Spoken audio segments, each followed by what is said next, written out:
मोड आलेल्या पावट्याची आमटी किंवा त्याला म्हणता येईल वालाची आमटी तर सगळ्यांच्या घरीच बनवली जाते।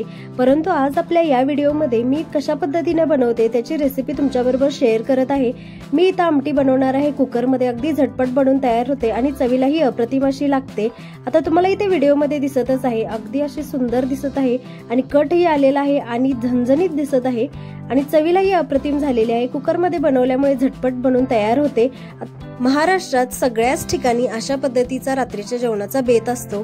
आता ही रात्रीच्या जेवणाचीच थाली आहे जी मी तुमच्याबरोबर शेअर करत आहे। आता ही आमटी बनवलेली आहे पावट्याची, मोड आलेल्या पावट्याची आमटी, सोबतच हे माशाचे फ्राय केलेले पीस आहेत। आता हा मासा एकदम ड्राय फ्राय केलेला आहे मी, याच्यामध्ये कोणताही एक्स्ट्रा मसाले वापरलेले नाहीत, अगदी सिंपल पद्धतीने फ्राय केलेला आहे। आणि ही आमटी आता जीची रेसिपी मी तुमच्याबरोबर शेअर करत आहे। आणि भाकरी ही परमनंट असते रात्रीच्या जेवणामध्ये आपल्या सर्वांच्या, म्हणूनच भाकरी ही नेहमी रात्रीच्या जेवणामध्ये खाल्ली जाते महाराष्ट्रामध्ये। आमटी बनवण्यासाठी इथं आता पावटे भिजवून त्याला मोड आलेले आहेत। आता आपल्याला ह्याचे वरचे कव्हर काढायचे आहेत, साल काढून घ्यायचे आहेत। त्याच्यासाठी आपण इथं थोडंसं कोमट पाणी वापरलेलं आहे। कोमट पाण्यामुळे काय होतं, पटापट साली निघून जातात आणि अशा पद्धतीने आता मोड आलेले आहेत, तुम्हाला दिसतच आहे। मोड आल्यामुळे त्याचं काय होतं, साल काढायलाही मदत होते, पटकन निघून जातात याच्या साली। आणि कोमट पाणी असल्यामुळे चिकट होत नाही किंवा पाण्यात भिजवल्यामुळे पटकन साली काढता येतात, जास्त गरमही नाही। अगदी कोमट पाण्यामध्ये भिजवून अशा पद्धतीनं साली काढून घ्यायच्या। आणि आता इथं पाहतच आहात तुम्ही, आता स्वच्छ करून घेतलेलं आहे। याच्यामध्ये एखादं किडकं वगैरे आहे का बी असं चेक करून घ्यायचं।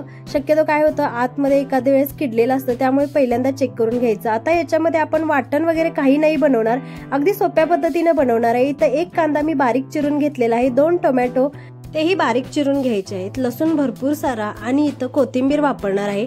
इतर आपण कोणतेही मसाले याच्यामध्ये नाही यूज करणार। आता कुकरमध्ये बनवणार आहे, त्यामुळे कुकर गरम झाल्यानंतर याच्यामध्ये मी 2 चमचे तेल टाकून घेतलेलं आहे। आता तेलाचे चमचे घरातील वापराचे हे वेगळे असतात, त्यामुळे 2 चमचे म्हटल्यावर खूप कमी किंवा खूप जास्त असं काही प्रमाण नाही। तेलाचा चमचा हा प्रत्येकाच्या घरी वेगळाच असतो, त्या प्रमाणात इथं मी आता 2 चमचे तेलाचे घेतलेले आहेत। त्याच्यामध्ये तेल गरम झाल्यानंतर पहिल्यांदा कांदा आपल्याला अगदी लालसर रंग होईपर्यंत भाजून घ्यायचा। कांदा लालसर रंग होईपर्यंत भाजला की त्याच्यामध्ये टोमॅटो भाजून घ्यायचा। आता ही नेहमीचीच प्रोसिजर आहे, पहिल्यांदा कांदा अगदी लालसर रंग होईपर्यंत भाजून घ्यायचाच असतो, नाहीतर कांद्याचा वास येतो। आता टोमॅटो पटकन भाजून व्हावा, याच्यामध्ये 1 चमचा मीठ टाकून घेतलं, त्याच्यामुळे काय होणार, टोमॅटो हा आपला पटकन भाजला जातो। आता इथं पाहतच आहात तुम्ही, टोमॅटो भाजलेला आहे। आता याच्यामध्ये जे लसूण घेतलेला आहे आपण, तो मी चेचून खलबत्त्यामध्ये टाकलेला आहे, बारीक पेस्ट वगैरे करत बसायची गरज लागत नाही, चेचून खलबत्त्यामध्येच मी टाकलेला आहे। लसूण तेलामध्ये भाजला की मग याच्यामध्ये पावट्याच्या बिया टाकायच्या, त्याही थोड्या आपल्याला भाजून घ्यायच्या आहेत तेलामध्ये। कांदा टोमॅटो लसूण याच्याबरोबरच त्या बियाही भाजून घ्यायच्या, अगदी जास्त वेळ नाही, 1 मिनिटभर अशा तेलामध्ये परतून घ्यायच्या। नंतर याच्यामध्ये आपल्याला आता परतून झाल्यानंतर जे लाल तिखट आहे ते तेलामध्येच भाजून घ्यायचं आहे, जे रेग्युलर जेवणामध्ये वापरतो। हा महाराष्ट्रीयन कांदा लसूण मसाला आहे, जो आपण नेहमी घरामध्ये वापरतो, तोच इथं मी आता वापरत आहे। 2 चमचे टाकलेला आहे मी याच्यामध्ये। आता तेलामध्ये भाजून घेतल्यामुळे काय होतं, आमटीला छान रंगही येतो, कट येतो आणि खायलाही खूप छान वाटतं।